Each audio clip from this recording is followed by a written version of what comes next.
Hey, soul survivors, we're going to talk about moving forward, our emotional health, and what we can do to change the rut that we're in. A lot of us are still struggling, feeling abandoned, and wondering how this happened. We get blindsided oftentimes. So, in the healing process, I see, I've given some suggestions of changing the perspective and also why we need to do that. So, when we're in pain, sometimes we try to repress it, whether drinking or utilizing recreational things that we shouldn't, or finding a new love super quick. Those rebound romances, those usually don't work out because people haven't worked through their problems. When you are not working through your problems and when you're keeping them in a sense of anger and where we might start playing the victim, like why me, and not seeing the blessings that we've gotten, but we see the bad things, and we don't want to look back and feel we had a bad life. We want to look forward of the good that's getting us to a better life. And when things start festering inside and they're repressed, there's going to be something down the road that will cause us to come out, whether it's a breakdown or where we become abusers sometimes if we're lashing out at people or being dismissive, that we have to face what we can't change and look at the things that we can. We have to accept what is, and accepting what is in a narcissistic relationship discard is extremely difficult because we don't know what was. Did they love us? Did they not? They said this, was that a lie? And we're trying to make sense of it, because if it was a other kind of relationship, you can see what went wrong and it makes sense. Not necessarily that it's what you want, but it kind of makes sense. So, they talk about water on a duck's back, how you just got to let it roll off. It's kind of what we need to start doing. If somebody ignores us, don't chase after them. We have to accept, they're a lazy friend or not giving us the time of day. And we can express our feelings when they call us, good communication.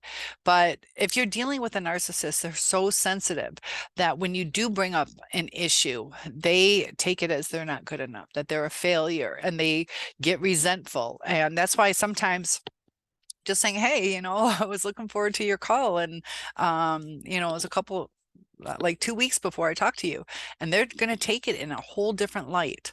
So you're always going to walk on eggshells with them. When you start walking on eggshells, they feel that vibration is off.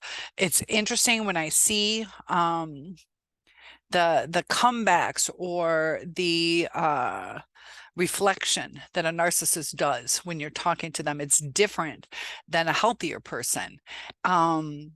It's like the flippant fuck yous, and it's meant jokingly, but that's not like a normal way, to talk to somebody. And they don't see anything wrong with how they are dismissive.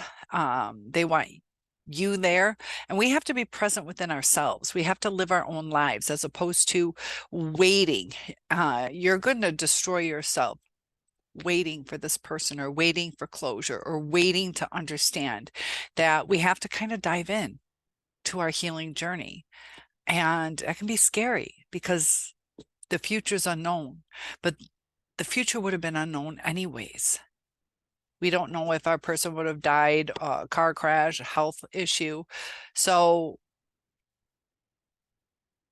when we move forward, we will always be stuck in this place if we don't accept it, if we don't start building up our relationships with other people and changing our focus. Because when we change our focus, we change who we are. We're not a negative person, we're a positive person, and people want to be around positive people. So we need to start seeing the good in things. So as opposed to, I'm stuck at home and I only have these friends to go out with, we can look at, like, I'm blessed that I have these friends to go out with, and to appreciate what we have. We have to appreciate what we have. You have a small place, be thankful for that small place. You have a large place. Be thankful you were blessed for that. You know, if you see people who have been through poverty or illness, that if they have a different attitude, I'm just thankful for one more day alive, or I made it through. At least I had clothes on my back, and we didn't have very much, but we had this and we got by. Those are the healthier people. Those are the people who are inspirational. So we have to be an inspiration to ourselves. And it's hard when we're in this trauma-based funk that we still have that brain fog going on. We're trying to make connections. Things aren't quite working in our brain as much as they should. We're exhausted, confused, not sleeping right, probably not eating right. And every little step that we take is going to help us heal.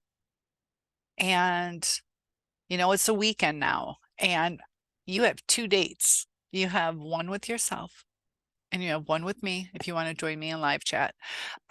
It's a great group, really build each other up, and we got some pretty good friendships that are going there. So you are welcome to join us. Let me know any topics that you guys would like to talk about. I'm here to be your support as much as I can. And moving forward, it's going to be painful, but we're going to make it through. And it's just like a lady at work. She had, I guess, a hammer toe, and she said he had to break her foot, her toe area. And that's when the healing begins. Sometimes it is going through the traumatic pain, because her foot would never heal unless she went through the pain. And she will reap the rewards of that pain. Something to think about. So please like and subscribe, comment below, and stay positive. I hope to see you Sunday. This week, what is it going to be, on the 21st of May at 6 p.m. Eastern Standard Time. I try to do Fridays and Saturdays and more when I can. See you soon.